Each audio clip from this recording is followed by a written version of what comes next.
شروع اللہ کے نام سے جو بڑا مہربان نہایت رحم والا ہے۔ ناظرین، ایک شخص جس کی داڑھی میں سفیدی آ چکی تھی ریکروٹنگ آفس میں داخل ہوا۔ کہنے لگا مجھے سپاہی کی حیثیت سے بھرتی کر لیجئے۔ مگر تمہاری عمر کیا ہے؟ سارجنٹ نے پوچھا۔ 62 سال۔ آپ اچھی طرح جانتے ہیں کہ 62 سال کی عمر سپاہی بننے کے لیے بہت زیادہ ہے۔ عمر رسیدہ آدمی نے کہا، سپاہی کے لیے یہ عمر زیادہ ہو سکتی ہے، مگر کیا آپ کو کسی جنرل کی ضرورت نہیں؟ ناظرین، ایک انگریزی رسالہ مئی 1982 میں مذکورہ واقعہ چھپا تھا اور اس کا عنوان طنزیہ طور پر ان لفظوں میں قائم کیا گیا تھا، اوپر سے آغاز، یعنی سٹارٹنگ ایٹ دی ٹاپ۔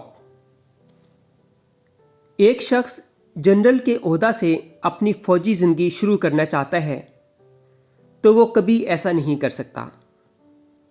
یہی معاملہ عام زندگی کا ہے، یہاں کسی کے لیے چھلانگ ممکن نہیں۔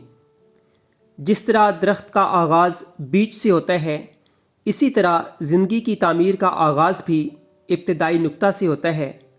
آخری نقطہ سے آپ اپنی زندگی کا آغاز نہیں کر سکتے۔ تجارت روپیہ لگانے سے شروع ہوتی ہے، نہ کہ نفع کمانے سے۔ ڈاکٹری تعلیم محنت سے شروع ہوتی ہے، نہ کہ بازار میں شاندار بورڈ لگانے سے۔ مکان کی تعمیر بنیاد سے شروع ہوتی ہے، نہ کہ چھت ڈالنے سے۔ کھانے کا آغاز فصل بونے سے ہوتا ہے، نہ کہ دسترخوان لگانے سے۔ کارخانہ کا آغاز مشین کی فراہمی سے ہوتا ہے، نہ کہ تیار مال بیچنے سے، وغیرہ وغیرہ۔ اسی طرح اجتماعی معاملات میں آغاز یہاں سے ہوتا ہے کہ افراد کے اندر مقصد کا شعور ابھارا جائے، ان کو محنتی اور دیانتدار بنایا جائے، ان کے اندر برداشت اور اتحاد کی صلاحیت پیدا کی جائے۔ قوم کے افراد میں قابل لحاظ حد تک ان صلاحیتوں کو پیدا کرنے سے پہلے اگر عملی اقدام شروع کر دیا جائے تو وہ صرف ناکامی پر ختم ہوگا۔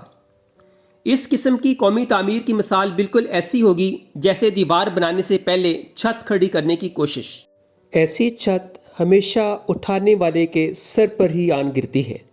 قصہ مختصر، قوم کی ترقی کے لیے افراد کی ذہنی اور جسمانی تعمیر پہلے نمبر پر ہے اور قومی اقدام دوسرے نمبر پر۔ اسی توسط سے علامہ اقبال نے کیا خوب کہا ہے، افراد کے ہاتھوں میں ہے اقوام کی تقدیر، افراد کے ہاتھوں میں ہے اقوام کی تقدیر، ہر فرد ہے ملت کے مقدر کا ستارہ۔ ایک اور جگہ پر آپ کہتے ہیں، سبق پھر پڑھ صداقت کا، عدالت کا، شجاعت کا، لیا جائے گا تجھ سے کام دنیا کی امامت کا۔ تو ناظرین، یہ تھا ہمارا آج کا ویلاگ، جو کہ امید ہے آپ کو بہت پسند آیا ہوگا۔ اسے شیئر کیجئے اور نئے آنے والے ساتھیوں سے گزارش ہے کہ ہمارے اس چینل صبح شام ٹی وی کو سبسکرائب کریں۔ ملتے ہیں آپ سے انشاءاللہ نیکسٹ ویلاگ میں، تب تک کے لیے اللہ حافظ۔